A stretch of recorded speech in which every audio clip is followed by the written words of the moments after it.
Сәлем достар, бүгін мен сіздермен беттегі әжімді өте оңай кетіретін, яғни ешқандай ботоксыз, ешқандай операциясыз өте оңай 100% кетіретін мына бір гимнастикаларды көрсететін боламын. Міндетті түрде видеоны соңына дейін көріңіздер. Күнделікті ізбей жасасаңыз, бетіңіздегі барлық әжімнен құтылатын боласыз, ешқандай әжім түспейтін болады. Алдымен менің арнама тіркеліп, қоңыраушаны басып қоюды ұмытпаймыз. Бірінші жаттығу мұрын ерін арасындағы сызықты кетіру. Ернімізді осылай үшкіретіп, деп айтатын боламыз, яғни деп шығарамыз, деп мына үстіңгі екі сызыққа салмақ түсу керек. Осы екі сызыққа салмақ түсу арқылы сол жерге бұлшық ет, яғни екі мұрын мен ерін арасындағы мына екі сызық тұрған жерге бұл жердің бұлшық еті қатаяды. Осылай күніне 100 реттен 50-20 реттен жасайтын болсаңыз, осы жердегі бұлшық ет қатаятын болады.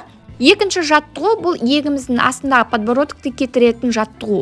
Бұл гимнастиканы жасасаңыздар, мына астыңыздағы екінші иекті кетіру өте оңай болады. Астыңғы иегімізді, астыңғы тісімізді осылай үстіңгі тісіміздің үстіне қарай осылай жасаймыз. Мен көрсеткендей етіп жасап, асттан үстіге қарай, үстіден астыға кішкене жылжытып, осылай мен көрсеткендей етіп, осылай теңселтеміз. Осылай тербету арқылы астыңғы иекті кетіруге болады. Бұл гимнастиканы да күніне 70 рет немесе 50 рет жасаңыздар. Күнделікті ұмытпай, көп уақыт алмайды өзі.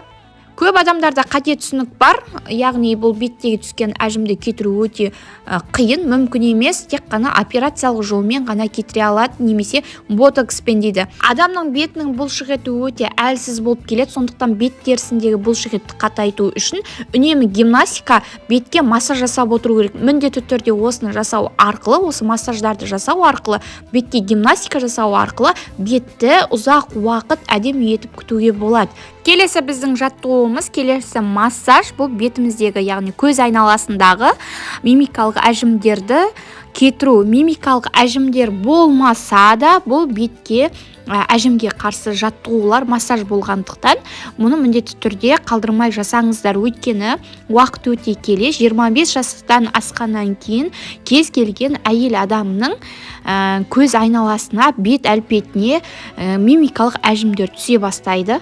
Ол үшін бізге бетке арналған кез келген май немесе крем қажет. Менде кокос майын ақырындап жағып аламыз. Ендігі кезек мына екі саусағыңызды, яғни мен көрсеткенде осы екі саусақты шығарып аламыз.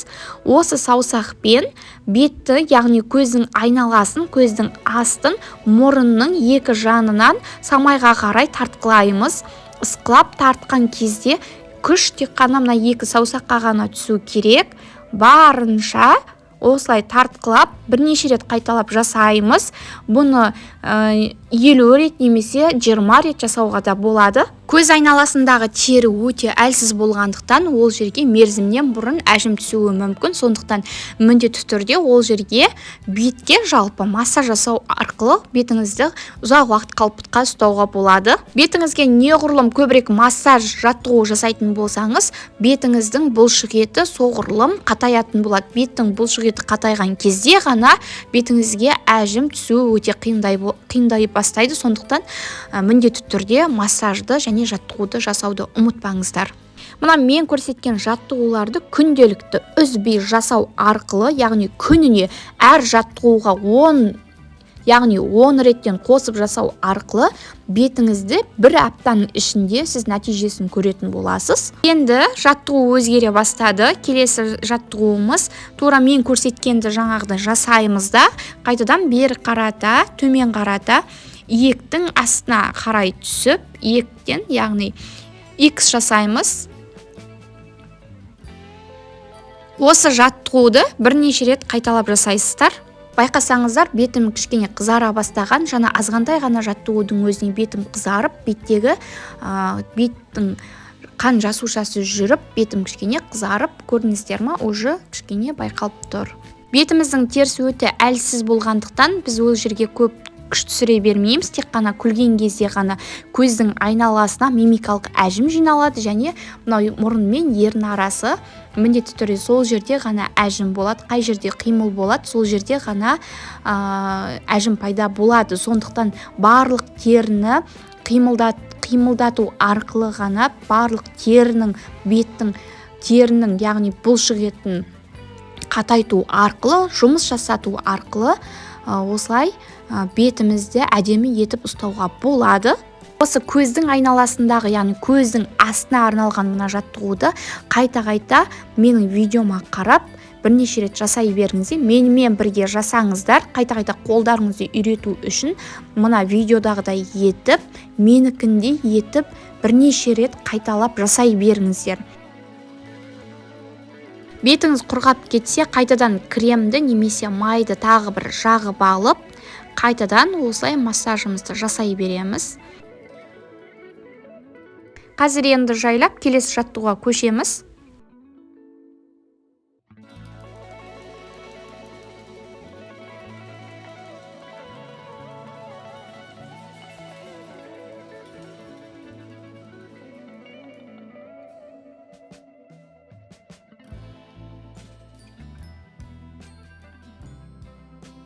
Келесі массаж бұл біздің көзіміздің жанындағы күлген кезде түсетін мимикалық әжімге қарсы массаж. 4 саусағымызды осылайынан майлап алып, тура мен көрсеткендей етіп, тырнағыңызды кіргізбей, осы мен көрсеткендей етіп жасаймыз. Келесі мына жаққа да күніне бірнеше рет, яғни осы мына қапталына, мына жақ көздің жанына 50 рет, мына жақ көзіңіздің жанына 50 реттен жасайыңыздар.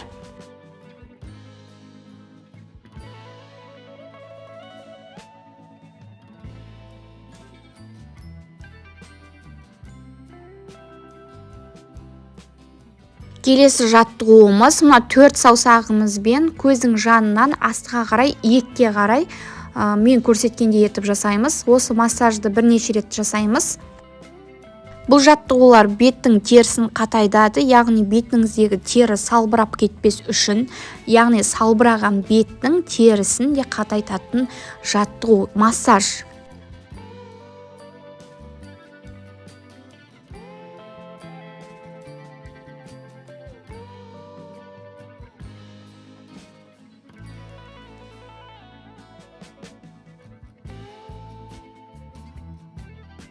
Келесі массаж маңдайға. Мына 3 саусағыңызбен осылай массаж жасаймыз маңдайға. Жай ғана сипалап қоймаймыз бұл жерге.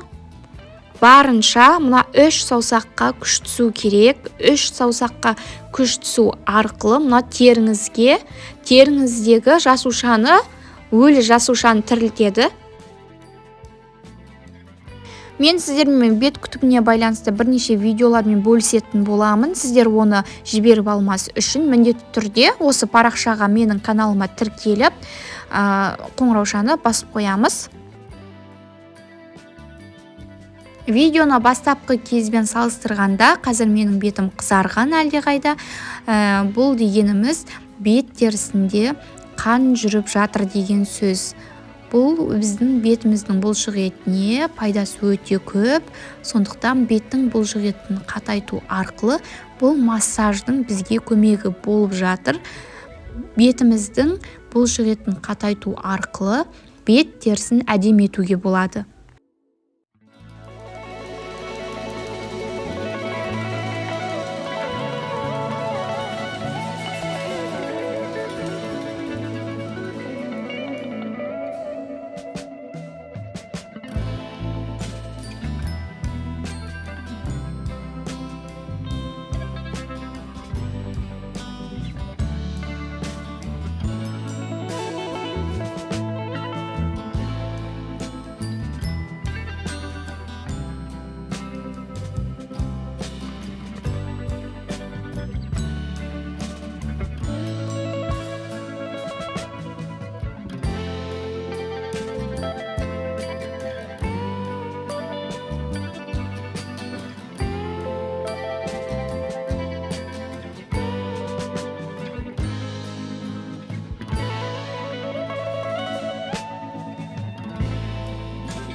25 жастан асқаннан кейін кез келген әйелдің бетінде қартаю белгілері пайда бола бастайды. Жайлап мимикалық әжімдер пайда болады. Солай беттің терісі салбырай бастап, беттің өңі кете бастайды. Күнделікті 10-20 минут уақыттарыңызды бөліп, осы массажды беттеріңізге жасайтын болсаңыздар, күнделікті ұмытпай жасайтын болсаңыздар, беттеріңіздің терісінің өзгергенін, әдемі болып өңінің, терінің өзгергенін байқайтын боласыздар. Бұл массаждар, яғни бетіңізде әжімі барлардың әжімін жаяды. Егер бетіңізде жайлап қана енді әжім түсе бастаған болса, бұл әжімдерді кетіреді және бұл массажды міндетті түрде сіздің бетіңізде ешқандай әжім болмаса да жасап тұрыңыздар. Өйткені бұл әжімге қарсы арналған жаттығу массаждар. Бұл массаж арқылы кез келген уақытта бетіңізді әп-әдемі қалпында ұстап тұра аласыздар. Менің арнама жазылып, қоңыраушаны басып қоюды ұмытпаймыз. Келесі видеоны ұмытпай көріңіздер.